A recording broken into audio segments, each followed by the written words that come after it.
Hey guys, welcome to the Busy Women's Group. If you're watching that,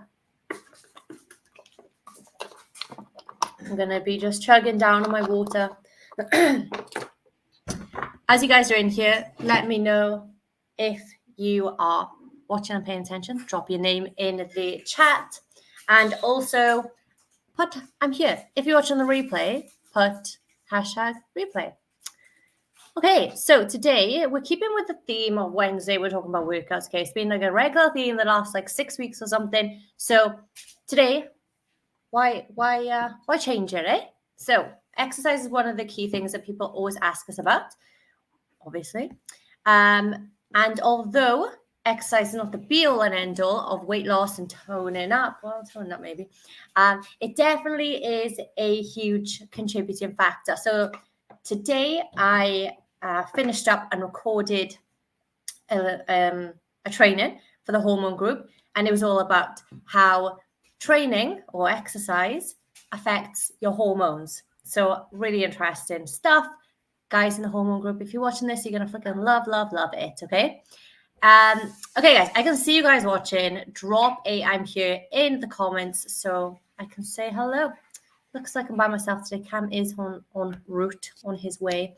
We haven't got a ton of time today because we're going into the hormone program straight after this, and we're going to go into our Zoom Q&A with all of our clients. Hey, Julie. Hey, Sam. Welcome, guys. So today we're going to talk about what order should you do your exercises in to get the best results, right? Because people think you could just go to the gym and be like, that's free, I'll do that. That looks free, I'll do that. That looks easy, I'll do that one. Oh, there's no one on that, I'll do that. And they like basically like throwing shit at the wall and hoping that it sticks, right? So, hey, Kyra. So today we're going to talk about the pros, the cons of doing things in certain orders, what we would recommend. And obviously the answer is always going to be, it depends, right? It depends on your activity level, your experience, your goals, where you're at. It depends on so much. So now we've got our, can you shut that a little bit? So it's a bit darker. Can you do that, please? Now we've got our keynote speaker here, Campbell. He's chewing on something quite clearly.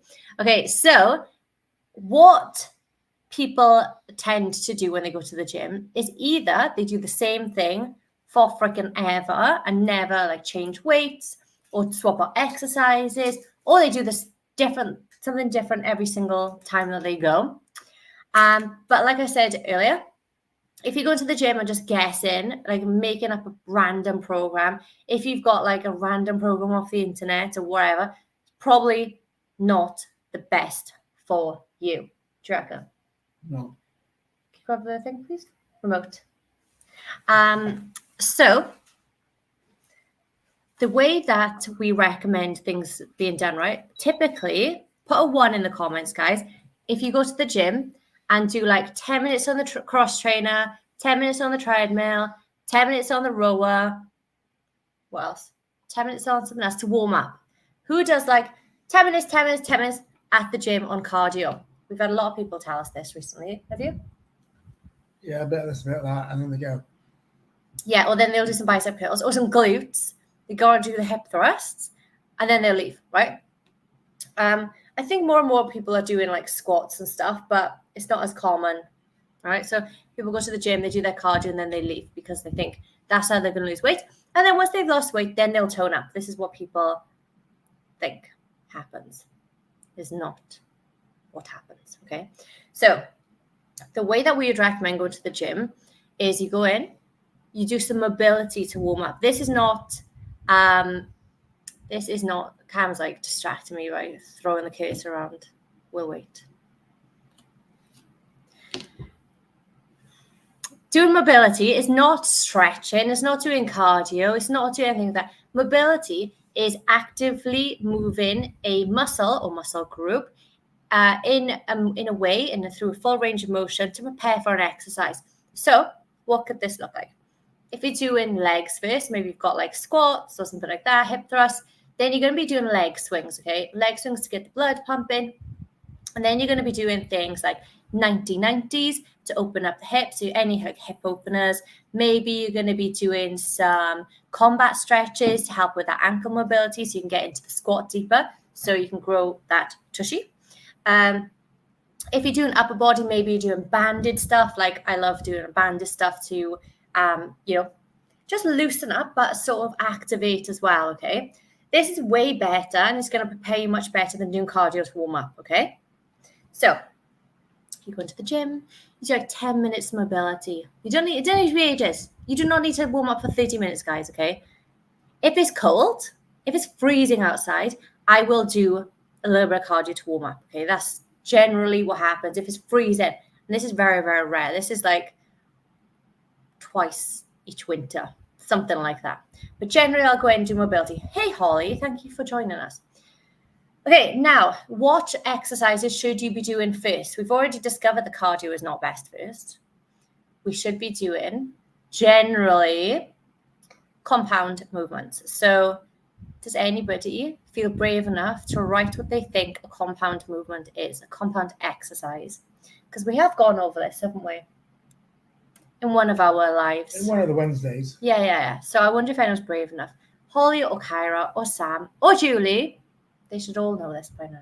Definitely. Maybe not Julie. Julie's like brand new. Oh, I'm testing them. Look, I'm testing them. Okay, so a compound movement is a movement, a multi-joint movement is the correct term for it. 2 muscles, yeah, near enough. 2 or more muscles, yeah. I don't know. Who says I don't know? Well, I'm going to educate you guys. So when you move, and there are multi-joints moving, okay, so it's not just one joint, it's multiple. And therefore, typically, it's multiple muscle groups as well, isn't it? So yes, 2 muscles or more typically. I just do what you program for me. That's Kyra. She's like, yeah, wherever you tell me, I'll just go and do it. That's her. So when you go in and do compound movement examples, give me 5. Go. Deadlift. Squat. Hip thrust. Bent over row. Or row of any kind. Strict barbell shoulder press. A press, yeah. Okay, so we've got a chest press, an overhead press, a row of some sort, a hinge, and a squat. Okay, so they are the different types of movement patterns that you want to do, and they are usually compound movements. So a squat, what muscles does it use? Everything below your hips and more. Yeah, I'd argue it uses your back as well. Yeah, so it uses your core. Your core, because you have to like brace. Your glutes, which is your bum, your hamstrings, which are the back of your legs, and your quads, which are the front of your legs, okay? They are the key drivers through this. So you can see there's multiple things going on. So you're bending at the ankles, bending at the knees, and bending at the hips. Multi-joint, okay? Deadlift. All of your posterior chain, basically. All the back of you. That's basically what it does, okay? So you're using your back, so your lats, which are the side back of your muscle, the back side muscles of your back. It'll use your traps as well. It'll use your forearms, it'll use your shoulders, it'll use your glutes, your hamstrings, and again, your full core. Pretty much. One of the best exercises in the world of all time, I would argue. What else, Cam? Press, shoulder, elbow. Yep, so I'm moving this, and now I'm moving this as well to straighten it out. So same with the bench press, same joints, different muscle groups, but same joints. And then a row is going to be similar, actually. It's going to be your elbow and your shoulder, a little bit of wrist perhaps, but mostly it's the back muscles, okay? So that's basically what compound movement is. So why is it important to do those first? Because they require the most technical ability and energy. You're probably more likely to get injured if you do it last. Not to say you can't do it last, but generally you're more likely to get injured. It just requires more technique and more stability. Or even if you don't get injured, you're just not going to be as strong at the end as you are at the beginning. So these compound movements build the most amount of muscle, okay, because they work the key drivers for us to stand skeletal wise. So let's say we're using our back. Let's say we're doing deadlift, okay? We're using our lats, our traps, our hamstrings, our glutes, everything. So there is a lot of energy that needs to be put into the muscles in order to lift the weight, right? This is why it's important as well to be pushing yourself on the weights. It's not just going to be like, la-di-da, I can have a conversation while I'm lifting. It should be like, no, eyes down, I'm focused. Don't fucking talk to me. I'm deadlifting here, okay? It should be that kind of effort. So if you're doing that, and then you're going to do some other exercises straight after, the secondary exercises, the ones you do after that, are going to not have as much energy to draw from, right? So your tank is going to be a little bit more empty, a little bit less full, depending on what kind of person you are. So if you're spending more energy on those bigger muscles, that means you're going to build more muscle and bigger shape and size of muscles, which means that the bigger your muscles, the higher your metabolism, which means that you're going to burn calories just sitting like me and Cam. We're just chilling here, burning calories like it's our job. So that's how you burn calories. When you burn calories, you will burn fat, okay? That's basically how it goes, generally. So you want to build as much muscle as possible. And to do that, you need the energy to do it. You need the intention, you need the right exercises. So you need to be doing it first. Let's say you're doing a deadlift. What could you do after? How many compound movements would you do before you start on the other type? Again, it depends. Like, how many days have you got? If you're only in 1 day or 2 days, you might have to cram a few more in to try and get the biggest bang for your buck. But if you've got like 5 days of training, it could be anywhere from like 1 to 3. Yeah. So you could do like a deadlift if it's back day, or some people put deadlift on a back day and some people put on a hamstring day. What would you do? Okay, it depends full body. Depends what I got on my other days. Yeah, that's true. So let's do the squat because it's way easier, okay? So say you're doing a squat, that would be the first one. An alternative or another kind of leg primary exercise you should be doing first is maybe a squat, a hip thrust, a Romanian deadlift, or a deadlift, or even a leg press. I'd argue that you could probably do a leg press first, depending on, your goals and stuff like that. So once you've got, I'd say let's do 2, okay? Let's say we're going to do an RDL, and then we're going to do a hip thrust, okay? So this is, the RDL is the glutes and the hamstrings in a stretched position. It's at its hardest. And then a hip thrust, when you push it up, that's when your glutes and hamstrings in the shortened position. And that's when it's hardest, okay? So we're going to do 2 opposite ones there. I know this is getting a little bit complex, but it's the way my mind is going now, okay? So we're going down that rabbit hole. So now we're doing legs. That's what we're doing. We've got those 2 done. Now maybe I would throw in a unilateral exercise. So like one-sided. So maybe I'll do lunges or a split squat or a Bulgarian split squat, which I never do. You could do a Bulgarian split squat. Or you could then do a single leg press, single leg, whatever. Single leg anything. Okay, hip thrust if you want it. And then once I've done those, that's when I would start on the isometric. So what's an isometric exercise? Pretty much a single muscle or single joint exercise. So the easiest one is like a bicep curl because it's in the name. It's your bicep. Or tricep extension. It's your tricep. Yeah. So it's just one, basically, muscle. Now, of course, there will be other muscles kind of working at the same time. Like when you're doing a bicep curl, your forearm is also going to work. But it's primarily one, okay? It's one joint at least. So things like a leg extension, it's going to be a quad, so the front of your legs, and you're basically kicking your feet up so your knees are straightening. Leg curl is the opposite. It's pulling your feet towards your bum, basically. And that's going to do your hamstrings, okay? So we're going to start with compound movements. We're going to do an RDL and we're going to do a hip thrust. Then we're going to do a unilateral, such as a split squat. Then maybe we'll do 2 of those, depending on time. And then we'll drop down to the isometrics, okay? So the reason for this is because a leg extension and a leg curl, a bicep curl, a tricep kickback, all of those kind of single joint exercises, they don't take a lot of effort. Because let's look at the size of our bicep versus your back. Go on, Okay. 10 sec. The lighting's not good in here. Let me there. It's not the lighting. So the bicep is tiny in comparison to your glutes, right? Or your back or your hamstrings. If you've got bigger biceps than legs, either there's something wrong or you're a man, okay? I had to get that in. Men don't like training legs. They're like, oh, no legs. I just want to do chest all the time. Oh, no, I just want to do glutes all the time. I don't want to do upper body. That's why none of our clients only do one thing, because they don't want to speak like this. So, hey, Beth, all of our clients have these like full, well-rounded exercise regimes, okay?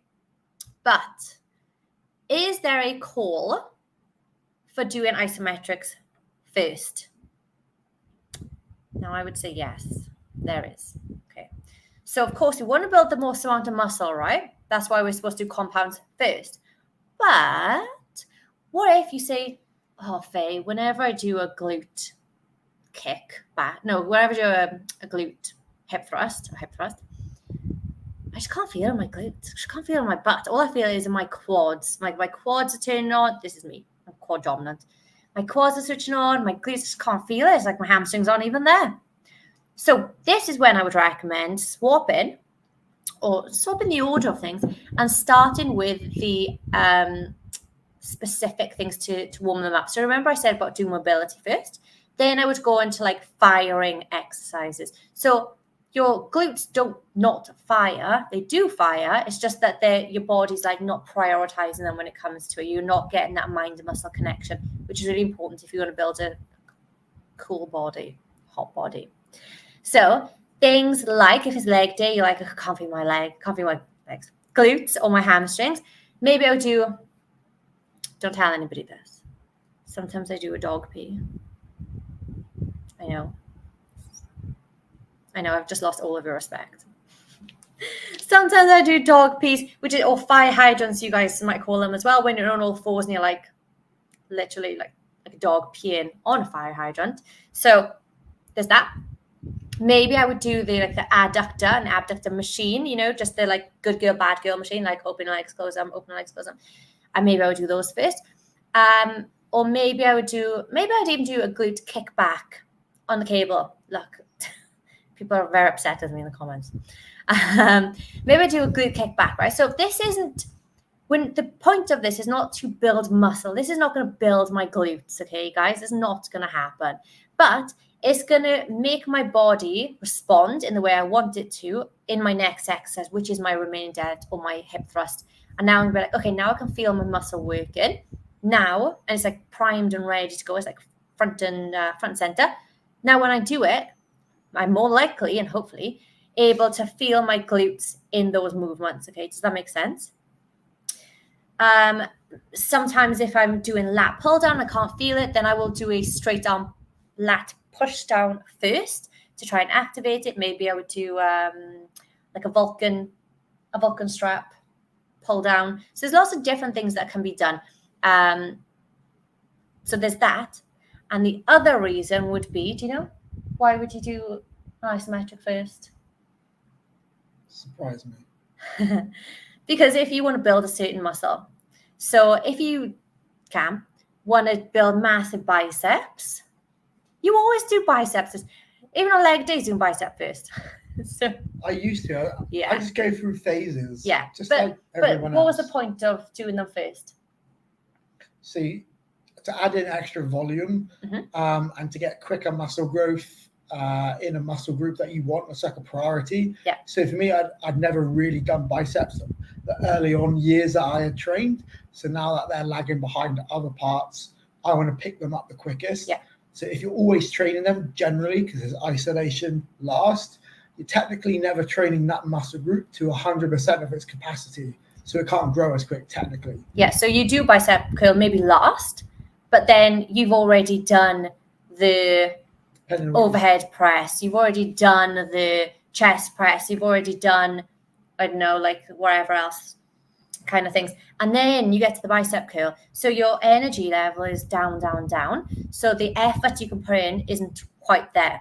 So like Cam was putting that first. Maybe if you want to grow your glutes, you will be putting glutes first, like the kickbacks or wherever. Bingo wings. Bingo wings. People normally want to do that. Shoulders. I know if Grace is watching, she's going to be like, give me my shoulders first. Fader shoulders every day. Can you tell? I haven't done shoulders. I didn't even know I did today, actually. Thinking about it, I did back today. So I'm massive. Back and glutes. I did back and glutes. So that would be another reason to do it first. And I think they're the only two reasons to do it first, actually. Or maybe if you're rehabbing something, like a medical kind of. Yeah, injury, rehab, and you've been told by your physiotherapist. Yeah. So Cam was on about like something was lagging behind. Generally, that means like other things are building more quickly than those things. So you need to put the effort in there. Just wanted to clarify that. And then do some cardio if you want to, or if your coach has said to. Never, ever, ever, ever, ever, ever, ever, ever, ever, ever, ever, ever, ever do cardio first if you want to tone up. Ever. Pop it in the comments, guys. Never do cardio first. I want to see it. I want to see all these people are on. Unless you're Mo Farah and you run marathons. Well, if you want to tone up, that was the criteria there. Okay. Never do cardio first. I'm waiting to see them popping up in the comments. So yeah, you would only do cardio first if you want to train for a sport, like if you're a runner. Always do a little cardio at the end. Yeah, cardio at the end. Never do cardio first. Never do cardio first. I love it. I love you guys. You can do a little bit of cardio at the end. If you are like a runner and you have got marathons or whatever, then you definitely still need strength train. But then your sport is the priority over looking good, right? That's basic. That's what it comes down to. If you want to look good, do weights first. If you want to be good at your sport, then you need to do the sport thing first. So your energy and your effort goes into that. Maybe a 5 minutes rowing warm up, possibly, if it's cold. If not, I wouldn't really count like 5 minutes. We're like no cardio workouts before your training session. Yeah. So if you went on a treadmill and you ran for 2 minutes, because you just do, that doesn't really count as cardio. Yeah. It's literally just you warming up. Yeah. So yeah. What if I run in the morning, stretch in the afternoon? Does the same rule apply? Now, this is the other time. It all feels like cardio to me. I know. Bloody hell, anything over 5. So if you are doing running in the morning and strength training in the afternoon, the question is why? That would be the main question. When the photo shoot girls were prepping for their photo shoot, myself and Cam included, we were doing cardio in the morning, then we would get on with our day, and then we'd lift in the night, and then we'd do more cardio after the lift. Late afternoon, I wouldn't say night. Oh, yeah, sorry. Well, some of the girls were. Like it's a night shift. Some of the girls were. If it's like 6, 7 p.m. after work, they were. So why would you run? Why would you do cardio first? This is because we were doing 90 to 120 minutes of cardio a day, okay? Don't want to do that all in one go at the end of a strength workout. Plus, getting up and getting it done, get it out of the way. There's Kyra. She was doing it in the night. If you run for fun, if you're weird, or you run for fun, then maybe you want to do it in the morning because you just want to get out of the way. But ultimately, it does come down to what do you want to achieve, basically. If you want to build muscle, you don't really want to be doing cardio anyway because it'll send mixed signals and you're less likely to build muscle. So it's very... If you want to know more about double training days, or if you do it, look up something called concurrent training. So essentially, when you do two things, you're doing strength and cardio. You're telling the body, I want to be really fit, like improve my cardiovascular health. I want to build muscle. So you're trying to build two processes in the body. So it's going to be slower. Yeah. If like athletes, and we had to choose, they would split their sessions up because they have the time, because it's their job. You would cardio based if you need to in the morning, strength in the evening or like late afternoon. So you're splitting up two stimuluses. And so you're like, this session is just cardio, improve this. And then you're recovering for the rest of the day then, aren't and you? your nutrition needs to be good. Yeah. And then your strength training, we just want to get stronger. Yeah. You're not like confusing the body. Yeah. Who asked, is training at 7:30 in the evening negative? Can someone pop their name in there for me, please? I'm always run for fun. Only my days off from work though. Yeah, you are weird. No, if you run for fun, it's different. And again, you have to decide, do I want fun or do I want to look a certain way? I want fun. It means I want pizza and chocolate all the time. But I also want to look good, so I can't have that kind of fun all the time. Okay, Laura J. You're in the group. She's in the group, isn't she? She's in the group. Ask it when we go live in the Zoom in a moment, because we're just coming to the end of this one. So guys, hope you have got some value from this. If you're in the Hormone program, we will see you in 2 moments. I'll drop the Zoom link in the Hormone Facebook group. And Laura, just make sure you copy and paste that back into the chat. Have a fantastic night, guys, and we'll speak to you soon. Ta-ra.